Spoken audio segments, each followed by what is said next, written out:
मीरपुर नाम के शहर में तेजस अपनी पत्नी नीरू के साथ रहता था।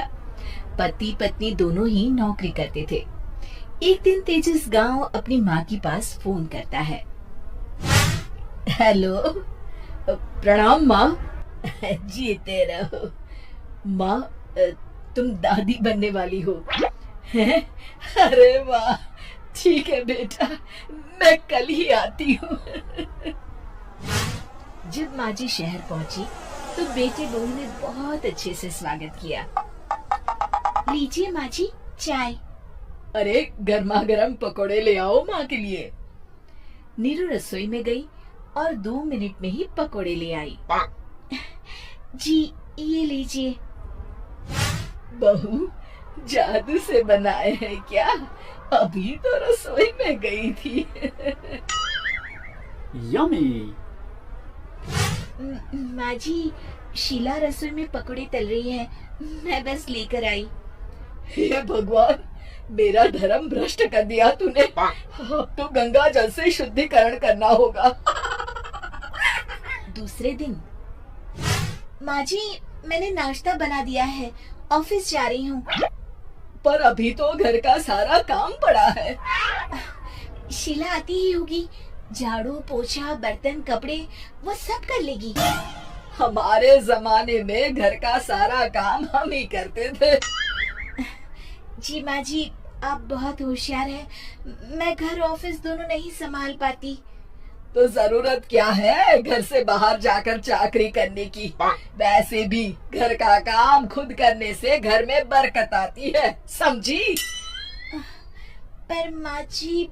पर वर कुछ नहीं, इस महीने की पगार मिले फिर ऑफिस बंद है। हाँ। रात को नीरू तेजस से कहती है, सुनिए जी, माँ जी बोल रही थी कि मैं नौकरी छोड़ दूं। वैसे ठीक ही तो है, अभी तुम्हें आराम की जरूरत है। फिर भी आराम कहाँ, शीला को छुड़ाने के लिए बोल रही थी। तो अब 24 घंटे में इतना काम तो कर ही सकती हो। पर जॉब पसंद है मुझे, घर पर मन नहीं लगेगा। अगले दिन जब दोनों ऑफिस के लिए निकल रहे थे, मेरी तो कोई कीमत ही नहीं है इस घर में। माँ जी, आजकल महंगाई बहुत है, रहन सहन भी बदल गया है, दोनों नौकरी करते हैं तभी ठीक रहता है। अच्छा, तू कहना क्या चाहती है? मेरा बेटा तुझे बिठा के खिला नहीं सकता? तू ही इस घर का खर्च चला रही है, हैं? नहीं माँ जी, मेरा वो मतलब नहीं था। मतलब खूब समझती हूँ, ये बाल धूप में सफेद नहीं किए मैंने। हाँ। अब तो ये रोज का काम हो गया था। तेजस भी रोज की चिक-चिक से परेशान हो गया था।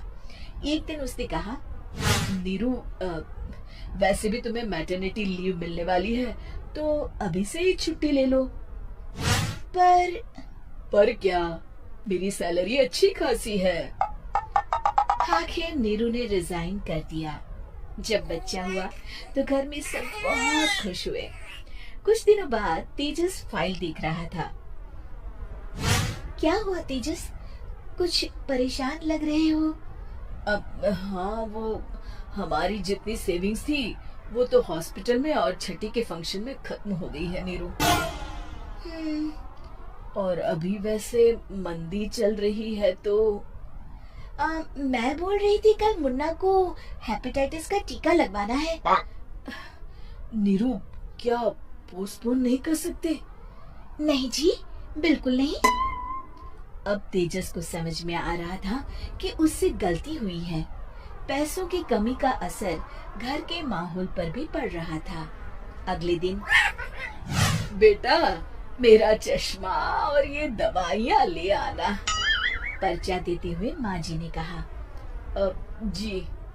तेजस, मुन्ना के लिए दूध का डिब्बा और डायपर भी ले आना, और ये किराने के सामान की लिस्ट है, इसे भी लाना है। तेजस गुस्से में लिस्ट मरोड़कर फेंकता है और चिल्लाता है, पैसे क्या पेड़ पर उगते हैं? ये ले आना, वो ले आना। अरे पर ये जरूरत का सामान ही है। वो गुस्से में बिना कुछ कहे ऑफिस चला गया। अरे अरे लंच तो ले जाइए। नीरू दौड़कर डिब्बा पकड़ाती है। एक दिन खाना खाने के बाद, नीरू, अब तो मुन्ना कुछ बड़ा हो गया, तो अब तुम वापस ज्वाइन कर लो ना जॉब। पर इस रिसेशन में जॉब मिलना बहुत मुश्किल है। ट्राई तो करो। फिर मुन्ना, माँ जी है ना, और एक फुल टाइम मेड भी लगा लेंगे। पर माँ जी, उन्हें तो पसंद नहीं। तभी माँ जी वहाँ आ जाती है और प्यार से नीरू के सर पर हाथ फेरते हुए बोलती है, अब मेरी समझ में आ गया बहू, पहले के और अब के समय में अंतर है। तुम काम शुरू करो, मुन्ना की जिम्मेदारी मेरी। मेरी प्यारी माँ जी, ये कहकर नीरू उनके गले लग गई। शिक्षा, परिवर्तन संसार का नियम है, हमें भी समय के साथ चलना चाहिए। उम्मीद है कि आपको हमारी ये कहानी पसंद आई होगी। कृपया हमारे चैनल को सब्सक्राइब करें और सभी अपडेट्स के लिए बेल आइकन जरूर क्लिक करें। और हाँ, वीडियो लाइक और शेयर करना मत भूलिएगा। Bye bye.